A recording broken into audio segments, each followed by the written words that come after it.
दोस्तों ईस्टर्न और western dedicated freight corridor के बारे में तो आप सभी जानते हैं ना। यहाँ पर आप मैप में देख पाएंगे एक ईस्टर्न फ्रेट कॉरिडोर और एक है वेस्टर्न फ्रेट कॉरिडोर। लेकिन अभी की बड़ी अपडेट ये है कि भारत में 3 और नए फ्रेट कॉरिडोर बनाने का ऐलान कर दिया गया है। ये फ्रेट कॉरिडोर कितने बड़े होने वाले हैं इसका अंदाजा आप इसके कॉस्ट से लगा सकते हैं। इस तीनों फ्रेट कॉरिडोर को 2 लाख करोड़ रुपया की लागत से तैयार किया जाएगा। ये तीनों फ्रेट कॉरिडोर 4300 किलोमीटर का होगा। तो चलिए बात करते हैं कि ये डेडिकेटेड फ्रेट कॉरिडोर क्या होता है, ये हाईवे, नेशनल हाईवे, एक्सप्रेसवे से कैसे अलग है, इकोनॉमिक कॉरिडोर क्या होता है और ये तीनों डेडिकेटेड फ्रेट कॉरिडोर भारत के किन राज्यों से होकर के गुजरेगा, ये कब तक बनकर के तैयार होगा और इसके बन जाने के बाद भारत के इकोनॉमिक पर क्या असर देखने को मिलेगा।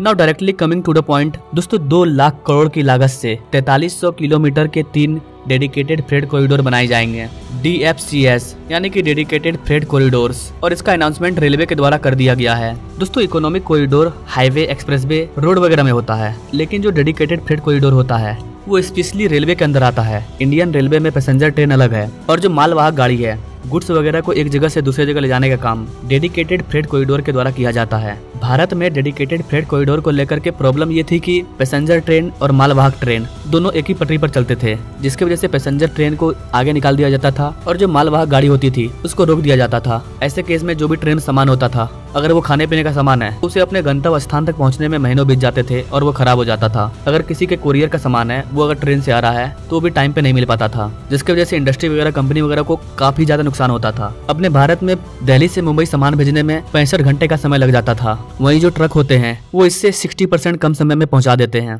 25 से 30 घंटे के अंदर, जिसकी वजह से इंडियन रेलवे को लगातार नुकसान होता रहा है। क्योंकि इंडियन रेलवे की कमाई पैसेंजर ट्रेन से नहीं होती है, बल्कि और नुकसान होता है उधर। इंडियन रेलवे की ज्यादातर कमाई फ्रेट ट्रेन से ही होती है, मालवाहक गाड़ियों के द्वारा। इंडियन रेलवे के टोटल रेवेन्यू का 64% जो कमाई है वो फ्रेट ट्रेन से ही होता था। तो इन्हीं सारे कारणों की वजह से 2014 के बाद से देश में एक बदलाव लाया गया और जो पैसेंजर ट्रेन है उनको अलग करने का काम किया गया और जो भी फ्रेट ट्रेन है गुड्स वाले, उनको अलग करने का काम किया गया कि मालवाहक गाड़ी को अलग बना देंगे, पैसेंजर गाड़ी को अलग बना देंगे, पैसेंजर ट्रेन में भी लेट नहीं होगा और फ्रेट ट्रेन में भी लेट नहीं होगा। लेकिन ये इतना आसान नहीं था। इसे पूरी तरह से सक्सेस होने में कम से कम 20-25 साल लगेगा। पिछले 5 से 6 सालों में ये काफी हद तक बेहतर हुआ है और भारत के अंदर काफी तेजी से ग्रीनफील्ड फ्रेट कॉरिडोर का निर्माण किया जा रहा है। मतलब जो भी गुड्स वगैरह जाएगा पूरे देश में, उसके लिए अलग से ट्रेन का जाल बिछाया जा रहा है, जहाँ पर पैसेंजर ट्रेन नहीं चलेगी, सिर्फ फ्रेट ट्रेन चलेगी। लेकिन अभी भी भारत में ट्रेन डिले होती है, अभी भी भारत में फ्रेट ट्रेन काफी लेट चलती है। हमें और डेडिकेटेड फ्रेट कॉरिडोर के जाल की जरूरत है। और इसी चीज को ध्यान में रखते हुए एक बार फिर से इंडियन रेलवे के द्वारा 2 लाख करोड़ का अनाउंसमेंट किया गया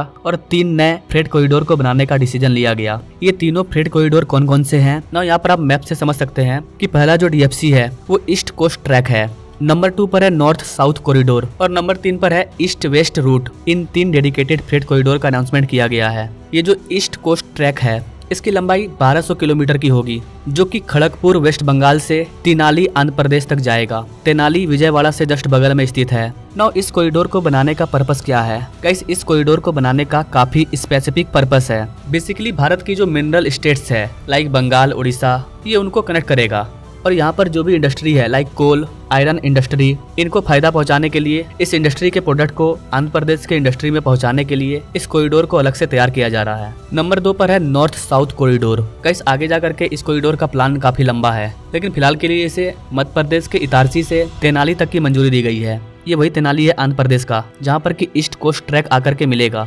डेडिकेटेड फ्रेट कॉरिडोर का मतलब यही होता है कि वो चारों बगल से आकर के आपस में मिल जाते हैं, कनेक्ट हो जाते हैं। इसकी लेंथ भी बताया जा रहा है कि ये 1000 से 1200 किलोमीटर का होगा। ये टोटल 4 स्टेट को कवर करने वाला है, मध्य प्रदेश, महाराष्ट्र, तेलंगाना और आंध्र प्रदेश। इसको भी स्पेसिफिक इंडस्ट्री के लिए ही बनाया जा रहा है, लाइक कोल, सीमेंट, फर्टिलाइजर, पेट्रोलियम प्रोडक्ट और भी फ्यूचर के कई प्लान हैं। इन सब चीजों के लिए इस फ्रेट कॉरिडोर को बनाया जा रहा है। तीसरा है east west dedicated freight corridor, जो कि सबसे बड़ा है। ये 5 राज्यों से होकर के गुजरेगा। ये वेस्ट बंगाल के अंडल से शुरू होगा और महाराष्ट्र के बालगढ़ तक जाएगा। इसको भी मुंबई के JNPT पोर्ट से कनेक्ट किया जाएगा। अगर आप बेसिकली देखें तो इन तीनों कॉरिडोर को एक ट्रायंगल के शेप में बनाया जा रहा है, जो कि तीनों अलग अलग राज्यों के पोर्ट पर जाकर के खत्म हो रहे हैं। इसका भी मेन पर्पस वही है कि जो भी कोल का ट्रांसपोर्टेशन होगा, आयरन और स्टील, इन सब के ट्रांसपोर्टेशन को बढ़ाने के लिए ही इस कॉरिडोर को भी बनाया जा रहा है। इसका टोटल अप्रोक्सीमेटली इसका लेंथ 2100 किलोमीटर के आसपास होगा। इस मैप के जरिए आप इन तीनों कॉरिडोर को देख सकते हैं। तो ये 3 कॉरिडोर को बनाया जा रहा है। इसके पहले 2 डेडिकेटेड फ्रेट कॉरिडोर का प्रस्ताव रखा गया था, जो बनकर के तैयार भी हो गया और वो ऑपरेशनल है। उसका नाम है EDFC, eastern dedicated freight corridor, जो कि पंजाब के लुधियाना से स्टार्ट होता है और सोननगर में जाकर के मिल जाता है। इसका टोटल लंबाई 1337 किलोमीटर है और बताया जा रहा है कि इसको भी बिहार के सोननगर से एक्सपेंड किया जाएगा और सोननगर से इसे बढ़ा करके कोलकाता में मिला दिया जाएगा, यानी ये कॉरिडोर आगे जाकर के झारखंड को भी क्रॉस करेगा। इसके बाद दूसरा जो कॉरिडोर बनकर के तैयार हो गया है वो है WDFC, western dedicated freight corridor, जो कि JNPT मुंबई के जवाहरलाल नेहरू पोर्ट से स्टार्ट होता है, दादरी तक जाता है। इसकी टोटल लेंथ 1506 किलोमीटर है। ओवरऑल कंक्लूजन, अपने देश में 5 सबसे बड़े डेडिकेटेड फ्रेट कॉरिडोर होंगे, जिसमें से सरकार ने सबसे पहले 2 का वादा किया था, वो दोनों बनकर के तैयार हो गया है और अब सरकार 3 और का अनाउंसमेंट कर रही है और बताया जा रहा है कि ये भी समय से कंप्लीट हो जाएगा। और जब ये 3 कॉरिडोर बनकर के तैयार हो जाएगा तो ये पांचों मिलकर के पूरे भारत को आपस में जोड़ देगा। हम इतने सारे डेडिकेटेड फ्रेट कॉरिडोर क्यों बना रहे हैं, इसका आंसर मैंने आपको शुरू में ही दे दिया। इसका एक और आंसर ये है कि भारत में जो भी इंटरनेशनल ट्रेड होता है उसके लिए इंडस्ट्री वगैरह ज्यादातर रोड को चूज करती है। रोड से गुड्स वगैरह का जो ट्रांसफर है वो आसानी से कम समय में हो जाता है। आप चौंक जाएंगे कि भारत के अंदर जो भी इंटरनल ट्रेड होता है वो सबसे ज्यादा बाय रोड होता है, करीबन 60%, और ट्रेन से 32% होता है। पहले तो ये और कम था, पहले ये 20 से 24% के आसपास था, अब ये बढ़कर के 32% हुआ है। इसके अलावा बचे हुए 7-8% ट्रेड शिप के माध्यम से होता है, नदियों के माध्यम से, हवाई जहाज के माध्यम से। तो सरकार बेसिकली इंटरनल ट्रेड का भार रोड से कम करके ट्रेन को देना चाह रही है। एटलीस्ट कम से कम 50% internal trade in dedicated freight corridor के माध्यम से होना चाहिए। और हमारी सरकार का टारगेट भी है कि 2051 आते आते हमें इस 30% के आंकड़े को 44% तक कर देना है। इसके अलावा भारत में नदियों को कनेक्ट करने का काम किया जा रहा है। नदियों के थ्रू ट्रांसफर होगा, हर नदियों को आपस में जोड़ दिया जाएगा और उस पर भी कार्गो शिप चलेगी। इस पर मैं अलग से वीडियो लाऊंगा। इनफैक्ट मैंने एक बार इस पर वीडियो भी बनाया था ब्लू एक्सप्रेसवे के बारे में। शायद आप नहीं जानते हैं ब्लू एक्सप्रेसवे क्या होता है, तो सामने स्क्रीन पर आपको ये वीडियो दिख रहा है, इस पर क्लिक करके आप देख सकते हैं कि ये ब्लू एक्सप्रेसवे क्या है और कैसे यूपी गवर्नमेंट इस पर काम कर रही है। वैसे अगर आपको आज का वीडियो अच्छा लगा तो कुछ नहीं, कम से कम कमेंट में जय हिंद जरूर लिखिए और ऐसे ही लेटेस्ट अपडेट के बारे में जानने के लिए हमारे चैनल से जरूर जुड़िए। Now thanks for watching. मिलते हैं अगले वीडियो में एक नई जानकारी के साथ, तब तक के लिए जय हिंद।